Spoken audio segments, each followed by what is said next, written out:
Olá pessoal, tudo bem? Mais uma vez aqui com vocês para a gente estar debatendo o fascinante assunto das licitações e contratos. E o tema de hoje é como o governo paga pelos serviços terceirizados, aqueles que envolvem mão de obra. Esse assunto te interessa? Quer saber e conhecer um pouco mais sobre esse assunto? Então vem comigo. Você está no canal Licitar Legal e eu sou o professor Gerry Cerqueira.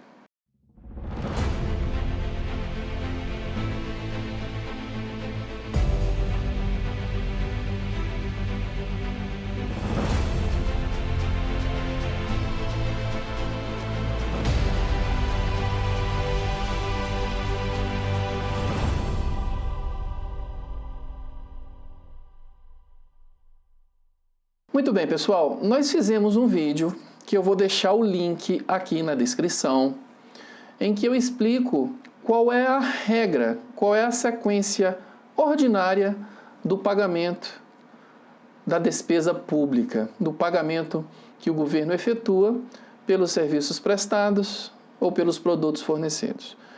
Então, existe uma regra geral em que a despesa pública precisa percorrer 3 caminhos, que é o empenho, a liquidação e o pagamento. Eu falei nesse vídeo, que eu deixei o link aqui para vocês, o quão moroso e burocrático é receber o pagamento pelos serviços prestados. Isso por causa da sequência natural da burocracia administrativa. Não é porque há picaretagem, não é porque há corpo mole, não, é porque tem o tempo natural do processo. Tudo bem?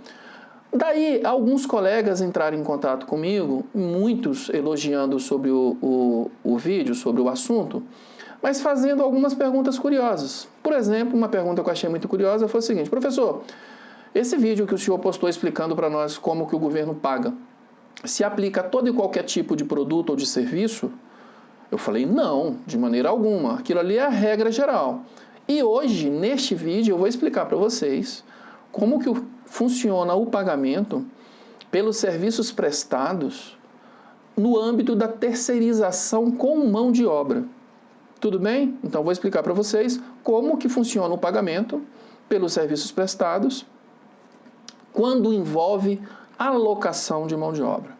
Ok? Vocês vão perceber o seguinte, é muito mais traumático. Tudo bem? Bom, para eu explicar para vocês como que o governo paga, eu primeiro tenho que contar uma historinha para vocês. Em 2010, o Tribunal de Contas da União estava angustiado pela má prestação dos serviços públicos, má prestação dos serviços pelas empresas nos contratos que envolvem mão de obra. Tudo bem? Professor, quais são esses contratos que envolvem mão de obra? Você pode dar exemplo? Posso, são diversos contratos que envolvem mão de obra. Então, por exemplo, a administração pública tem necessidade de fazer a limpeza do prédio, das instalações. Para isso, regra geral, ela vai fazer uma licitação e vai contratar então uma empresa que será responsável por fazer o serviço de limpeza. Esse serviço de limpeza, aquela empresa que ganhou a licitação coloca à disposição da administração empregados dela. Os empregados são da empresa. Então os empregados são da empresa, ela que contrata os empregados, e ela agora, por ganhar a licitação e precisa fazer a limpeza, ela coloca esses empregados com dedicação exclusiva de mão de obra. Esses empregados batem ponto, eles têm que cumprir horário, eles têm que cumprir as suas obrigações previstas na Convenção Coletiva de Trabalho, e também na Convenção Coletiva de Trabalho eles vão ter ali disciplinado todos os seus direitos. Mais um exemplo, a administração tem necessidade de fazer a vigilância patrimonial, ou a vigilância até mesmo de pessoas. Então a administração faz uma licitação e contrata lá serviço de vigilância armada, ou não, pode ser vigilância desarmada também. Mais um exemplo, a administração tem necessidade de recepcionistas, é muito caro para a administração fazer um concurso público para esse tipo de serviço. Então, para esse tipo de serviço, que são serviços que nós chamamos de serviços acessórios, a administração, o que ela faz? Ela faz uma licitação e contrata a empresa para prestar esse serviço. E a empresa presta esse serviço por meio de empregados dela, os empregados são da empresa, que a empresa coloca à disposição do órgão. Daí a gente fala que esses são serviços terceirizados, porque ele é prestado por um terceiro, com cessão de mão de obra. A empresa, então, coloca à disposição da administração os empregados dela para prestar aquele serviço.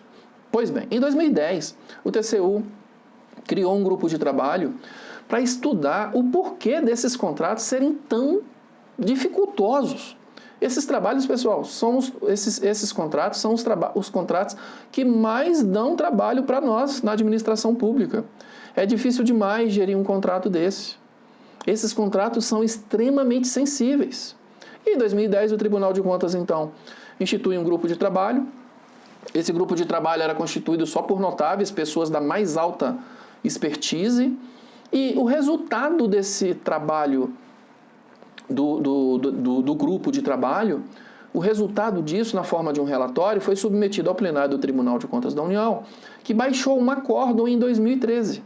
O número desse acordo é o acordo 1214 de 2013.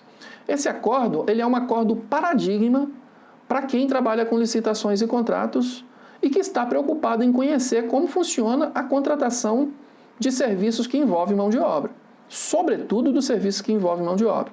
Ele é um contrato paradigma porque a partir dele teve diversas alterações na legislação e até hoje a gente aplica as regras instituídas nesse acordo. Esse acordo, alguns dizem que ele até acabou legislando sobre determinados assuntos, não convém a nós aqui entrar nesses detalhes que tem pouca aplicabilidade prática para nós. Tudo bem? Então, a partir desse acordo 1214 de 2013 do plenário do Tribunal de Contas da União, diversas regras foram instituídas para melhorar a qualidade dos contratos que envolvem mão de obra.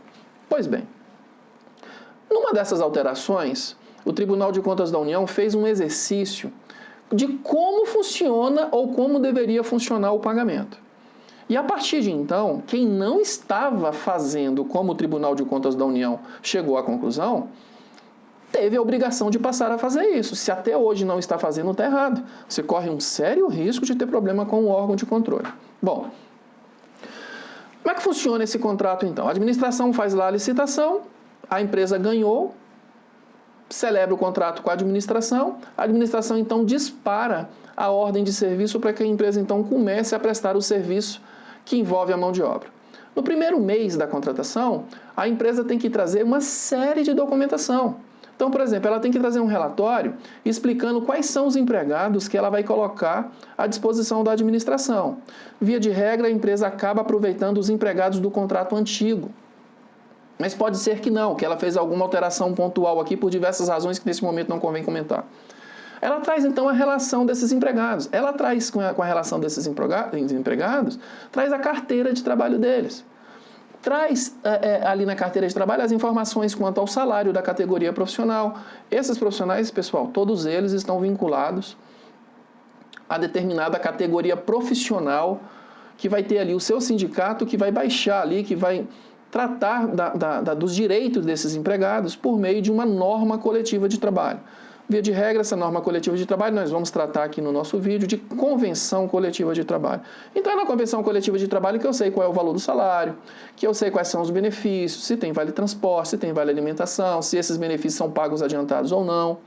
Enfim, é ali na convenção de trabalho que me interessa saber quais são os direitos desses trabalhadores. Pois bem, no primeiro mês, então, da prestação do serviço, a empresa traz para você todas essas informações em relação aos empregados e ela, então, presta o serviço. Vamos imaginar que seja o serviço de recepção. Ao final do mês que ela prestou o serviço, imaginemos, então, que ela prestou o serviço no mês de agosto. Chega, então, em setembro, ela agora apresenta a nota fiscal. Geralmente, a empresa apresenta a nota fiscal no primeiro dia útil do mês seguinte ao da prestação de serviço. E por que isso? Porque na cabeça da empresa, quando ela apresentar a nota fiscal, a administração vai efetuar o pagamento a ela, e ela então, a partir desse dinheiro que é da administração, é um dinheiro público, ela poderia pagar a sua folha de pagamento. É isso que ela imagina que vai ocorrer. Mas lembra do Acórdão 1214 de 2013 do Tribunal de Contas da União? Ele diz que isso está errado. E por que ele diz que isso está errado?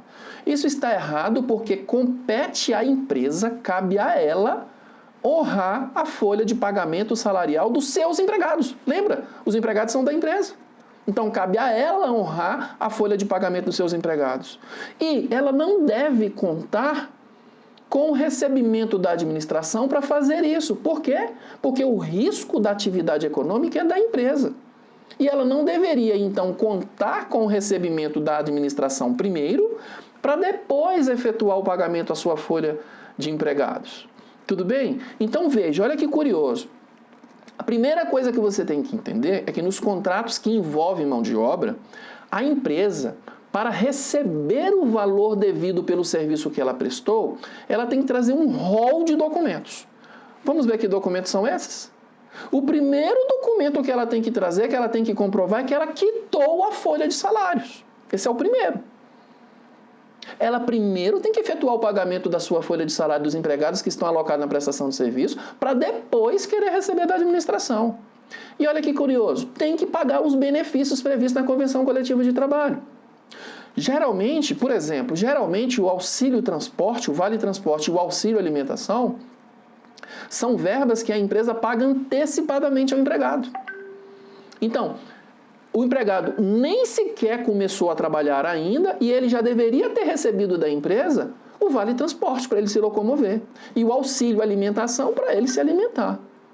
Então, é com base nas previsões da Convenção Coletiva de Trabalho que você, na condição de representante da administração designado para acompanhar aquele contrato, você vai exigir da empresa que ela te apresente todos os documentos que comprovem que ela cumpriu com as suas obrigações assumidas no bojo da licitação. Pessoal, o que acontece se a empresa deixar de entregar determinado documento? Por exemplo, ela trouxe lá para você o rol de documento e você chegou à seguinte conclusão: olha, não consta aqui o comprovante que você pagou o vale transporte. E a Convenção Coletiva de Trabalho fala que você tem que pagar antecipado. Você paga primeiro o vale transporte para o empregado, depois o empregado trabalha. Logo, você não pode querer receber da administração para você fazer isso, porque isso aqui é seu, é risco da sua atividade econômica. O que acontece se a administração chegar à conclusão de que está faltando determinado comprovante de pagamento? O que acontece? O pagamento fica sobrestado. A empresa vai ter que aguardar um tempo agora. Enquanto ela não trouxer o comprovante de que a administração sentiu falta, não há que se falar em pagamento à empresa. Com isso, pessoal, nós temos um tempo de análise dessa documentação que foi apresentada pela empresa. Tudo isso que eu estou falando para vocês é abordado nesse Acórdão 1214 de 2013 do Tribunal de Contas da União. E qual é o tempo razoável para que a administração verifique a regularidade da documentação apresentada pela empresa? Segundo o Tribunal de Contas da União, acertadamente, e eu falo isso por prática de trabalhar com licitações e contratos, acertadamente, o Tribunal de Contas da União chegou à seguinte conclusão: isso vai demorar, no melhor dos cenários, 30 dias. Tudo bem? 30 dias. Então, olha que legal. A empresa trabalhou o mês de janeiro, ela prestou o serviço no mês de janeiro, e no início de fevereiro ela quer receber pelo serviço prestado em janeiro. Ela apresenta a nota fiscal acompanhada de um rol de documentos que comprovam que ela pagou todos os direitos dos empregados. A administração agora vai processar essas informações para saber se está tudo em conformidade. Qual um tempo razoável? 30 dias. Ou seja, todo mês de fevereiro. É o tempo que a administração vai levar para processar essas informações. Só que o mês de fevereiro, a empresa continua prestando serviço. Com isso, chegou o tempo dela pagar a segunda folha dos seus empregados. Primeiro, ela deveria ter pago do mês de janeiro, porque ela prestou o serviço e quer receber por janeiro, ela tem que ter pago a folha de janeiro. Apresentou a nota, a administração não pagou ainda, porque a administração precisa de um tempo de processar as informações. Vem o mês de fevereiro. Ela apresenta a segunda nota fiscal, então, para receber o mês de fevereiro. Ela vai apresentar isso em março, no início de março. Está todo mundo compreendendo o raciocínio. Junto com essa nota de fevereiro, que ela apresentou em março, que se refere ao mês de fevereiro, a empresa tem que trazer toda a documentação que comprova que ela quitou com as suas obrigações com os seus empregados referente ao mês de fevereiro. Daí a gente chegar à seguinte conclusão. Quando isso acontecer, a administração que estava processando o mês de janeiro, estava cuidando da documentação no mês de janeiro, provavelmente já vai estar em condições de pagar a empresa. Mas aí eu te pergunto, pensando no melhor dos cenários, a empresa, para trabalhar com o governo, prestando serviço que envolve mão de obra, ela tem que ter capital de giro suficiente para ela honrar com quantos meses da folha até ela receber o primeiro pagamento pela administração pública? 2 meses, exatamente isso. Ela tem que ter capital de giro suficiente para ela honrar com as suas obrigações perante aos seus empregados por um prazo mínimo de 2 meses. Capital de giro, pessoal, lembrando, recapitulando, capital de giro é aquilo que a empresa tem disponível para pagar de imediato. É a disponibilidade, é o que ela tem de dinheiro disponível no banco. Então, a empresa tem que ter capital de giro de pelo menos 2 meses, equivalente a 2 meses do valor da prestação do serviço. Por quê? Porque se ela não tiver e for contar com o dinheiro da administração para quitar a sua folha, ela não vai receber. Ela não vai receber porque faz parte da liquidação da despesa. Nos contratos que envolvem mão de obra, a empresa comprovar que quitou todas as obrigações trabalhistas dos seus empregados. Tudo bem? Então, olha que bacana isso. E lembrando, nesses contratos que envolvem mão de obra, qual é o custo envolvido na contratação? Em outras palavras, a empresa ela vai apresentar para você uma proposta na licitação e nessa proposta da licitação ela tem toda uma composição de custos. Além dessa composição de custos, ela demonstra ali qual é o lucro que ela tem daquela prestação de serviço. Tudo bem? Qual é a parte significativa dos custos da empresa nos contratos que envolvem mão de obra? Exatamente os direitos trabalhistas dos empregados, que são direitos inalienáveis. Eu não posso fazer uma composição com o empregado dizendo o seguinte, olha, a convenção coletiva de trabalho diz que seu salário é de R$ 1.500, mas faz para mim por 1.000. Não é possível negociar ou barganhar os direitos dos trabalhadores, até porque são direitos inalienáveis que servem para que eles possam se alimentar. Tudo bem, pessoal? Diferente é daqueles contratos que envolvem, por exemplo, um fornecimento de mobiliário. Imagine que a minha empresa forneça mobiliário para o governo, quer vender mobiliário para o governo. Ora, dependendo do meu poder de barganha com o fabricante desse mobiliário, eu posso obter um excelente desconto. Imagine, o fabricante está com estoque, que está inclusive dando trabalho e despesa para ele porque está ocupando o armazenamento dele. Imagine, o fabricante quer renovar o mobiliário, quer lançar uma nova série de um mobiliário mais moderno e, portanto, ele quer queimar aquele estoque. Ele pode ou não pode dar um desconto? Agora, como é que fica nos contratos que envolvem mão de obra? Dá para você negociar salário? Não dá. Dá para você negociar com ele que ele não vai querer receber auxílio alimentação se a convenção coletiva de trabalho diz para ele que é direito dele? Não dá. Então, nos contratos que envolvem mão de obra, é dever da administração exigir na licitação que as empresas tenham um capital de giro de, no mínimo, equivalente a 2 meses de pagamento. Isso é o que em alguns editais de licitação a gente vê e nunca entende, aquela exigência de capital de giro de 16,66% do valor da contratação. A contratação, o valor da contratação é definido em ano, ok? Quanto é equivalente 2 meses da contratação? 16,66%. E por que isso? Porque lembra daquele grupo de trabalho do Tribunal de Contas da União que culminou na edição do Acórdão 1214 de 2013? Lembra dele? Naquele acórdão, o Tribunal de Contas da União vai deixar com muita clareza os seguintes termos. Olha, não é razoável que a empresa queira receber da administração para honrar com a sua folha de pagamento, porque cabe à empresa pagar primeiro para receber depois. E como a administração tem toda uma burocracia de processar as informações, se a empresa não deixar de entregar a documentação exigida, ou seja, eu estou pensando em uma empresa boa de serviço. A empresa entregou tudo, ainda tem o tempo do processo. Eu vou precisar, depois que ela me apresentou a nota fiscal, eu vou precisar de no mínimo 30 dias. É no mínimo 30 dias para efetuar o pagamento à empresa. Com isso, já venceu uma segunda folha de pagamento da empresa. Ela tem que fazer o pagamento da segunda folha. Depois que ela faz o pagamento da segunda folha, é que ela vai estar recebendo a primeira fatura da empresa. Mas para isso ela já teve que desembolsar pelo menos 2 meses do valor da contratação e, portanto, ela deveria possuir capital de giro equivalente a 16,66% do valor da contratação. Ficou claro para todo mundo? Gostou do assunto? Então já sabe, é importante que vocês compartilhem esse vídeo. É importante que vocês façam chegar ao maior número possível de pessoas. Porque só assim saberemos se estamos no caminho certo. Tudo bem? Outra, não deixe de se inscrever para que vocês então possam receber em primeira mão os vídeos que faremos aqui no nosso canal Licitar Legal.